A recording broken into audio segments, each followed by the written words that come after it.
सरस्वती कूप corridor, Patalpuri का corridor, नागवासी की corridor, महर्षि Bhardwaj corridor, Shringverpur में भगवान राम और निषाद राज की गले मिलती हुई प्रतिमा के साथ साथ एक कॉरिडोर, जिस किले पे आप कब्जा करवा रहे थे, हमारी सरकार ने कॉरिडोर के रूप में विकसित करते हुए त्रेता युग की स्मृति को जीवंत करने का काम कराया। आपके लिए वोट बैंक था, हमारे लिए विरासत थी, बस अंतर यही है। और आस्था का सम्मान हम कर रहे हैं, इसलिए जनता हमारी बात सुन रही है। जनता को मालूम है कि आप केवल वोट बैंक के साथ खिलवाड़ करेंगे, वोट बैंक देखेंगे और जनता को धोखा देंगे, इसलिए जनता ने आपकी बात को अनसुना किया है और 27 में भी जनता जनार्दन यही करने जा रही है।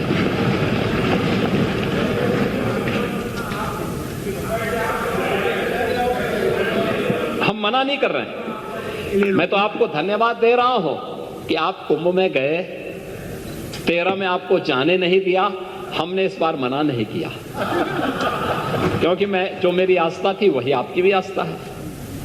लेकिन चच्चू बहक गए, फिर खा गए गच्चा, और चाहते थे लेकिन किस मुंह से जाएं, इसलिए चूक गए और पुण्य से भी वंचित हो गए। महोदय, बजट की अपनी एक थीम होती है और 2025-26 के इस बजट को लेकर के जब मेरे सहयोगी वित्त मंत्री ने इस सदन में इस बजट को प्रस्तुत किया था तो एक थीम के साथ प्रस्तुत किया था। ये हमारा सौभाग्य है कि आदरणीय प्रधानमंत्री जी के मार्गदर्शन में ये हमारी सरकार का 9वां आम बजट था, जिसको हमें इस सदन में प्रस्तुत करने का सौभाग्य प्राप्त हुआ है। और हर बजट अपनी एक निश्चित थीम के साथ आगे बढ़ा। हमने 2017-18 में अपना पहला बजट प्रदेश के अन्नदाता किसानों को समर्पित किया था। याद करिए, उस समय प्रदेश में एक कृषि बाहुल्य प्रदेश है। इस किसान का अन्नदाता किसान आत्महत्या कर रहा था और उस समय ऋण माफी के एक बड़े कार्यक्रम के साथ हमने बजट प्रस्तुत किया था। मुझे प्रसन्नता है, आज अन्नदाता किसान खुशहाल है, आत्महत्या प्रदेश में बंद हुई है।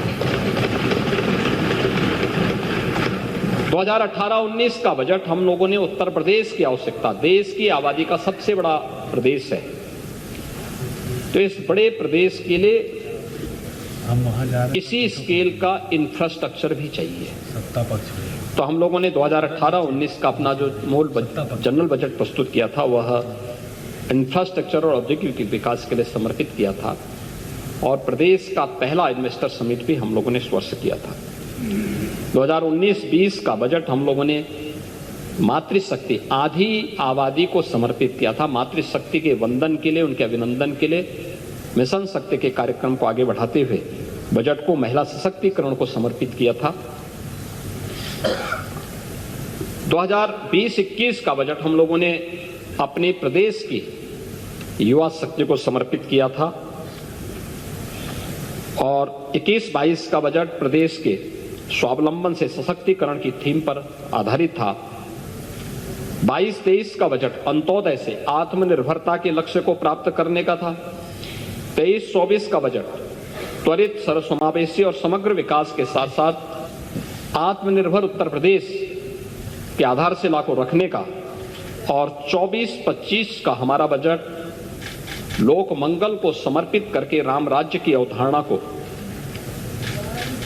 जीवंत करने का बजट रहा है, क्योंकि अयोध्या में श्री राम जन्मभूमि पर प्रभु श्री राम लला के 500 वर्षों के बाद विराजमान होने की स्मृति को जीवंत बनाए रखने के लिए उस प्रकार के कार्यक्रम के साथ हमने जोड़ा था।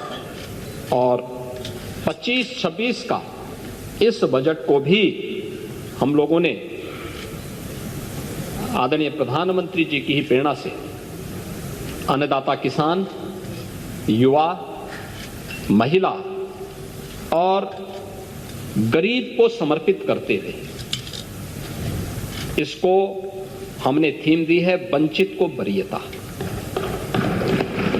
वंचित को वरीयता की इस थीम के साथ यह बजट यहां पे प्रस्तुत किया गया है और इस बजट में अंत्योदय से उन्नत अर्थव्यवस्था तक, ईज ऑफ लिविंग से ईज ऑफ डूइंग बिजनेस तक, कृषि से गरीब कल्याण तक, आस्था से आजीविका तक, शिक्षा से स्वावलंबन तक, संस्कृति से समृद्धि तक और महिला सशक्तिकरण के संकल्प को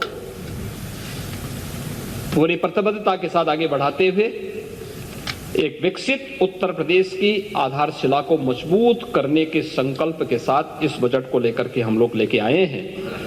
और जिस लोक कल्याण की एक एक पंक्ति को पढ़ करके हमारे नेता प्रतिपक्ष यहाँ पे कह रहे थे कि हमने लोक कल्याण पत्र में ये घोषणा की है। लोक कल्याण पत्र 5 वर्ष के लिए घोषित किया गया है, 5 वर्ष में उसको अचीव करना है। अभी हमारी सरकार के 3 वर्ष 25 मार्च को पूरे होने जा रहे हैं सेकेंड पार्ट के, और अभी हम लोगों ने 151 में से 38 घोषणाएं हम पूरी कर चुके हैं।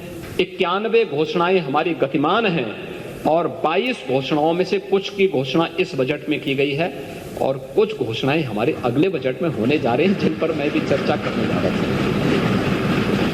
तो हम लोग जो कहते हैं वो करके दिखाते हैं और जनता को यही विश्वास है, ये लोग जो कहेंगे वो करेंगे। और इसीलिए आज हम सब यहाँ पर उस बजट के उस भाव के साथ यहाँ पर आए हैं कि यह बजट उसी भाव के साथ यहाँ पर घोषित किया गया है और वही हम लोग यहाँ पर किए हैं। बजट के आकार के बारे में आपने चर्चा की, मुझे तो मैं भौचक था जब आप 24-25 के बजट के बारे में चर्चा कर रहे थे कि 9 लाख करोड़ का आपने किया था। 9 लाख करोड़ का नहीं था, हमारा जो मूल बजट था, मैं उसी पे आ रहा हूँ ना, मैं उसी पे आ रहा हूँ। वह हमारा जो मूल बजट था 2024-25 का, वह था 7,36,000 करोड़ का, 8 लाख नहीं था। और 2 अनुपूरक हम लेके आए थे, 2 हमारी सप्लीमेंट्री आई थी, उनमें से कुल मिलाकर के वो 30,000 करोड़ का था, तो कुल होता है 7,66,000 करोड़ का।